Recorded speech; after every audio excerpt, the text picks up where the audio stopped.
Oğul Ahmet'im. Ahmet'in varlığı gizli kalmalıdır. Şimdi ondan gizli bir oğlun olduğu öğrenilir ise devlet de, hanedan da sarsılır.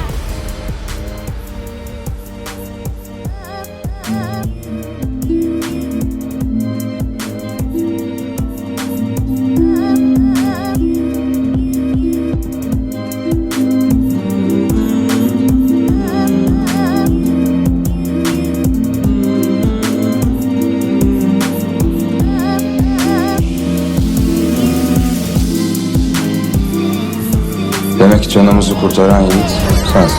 Şahin gözlü, Pars biletli bir yiğitimizsin. Kimlerdensin Sencer? Atan kimdir? Sencer hususi yiğitlerimizdendir sultanım. Daha küçük bir çocuk iken babası şehit düşmüş idi. Himayemizi alıp devletin yiğitleri arasına kattık.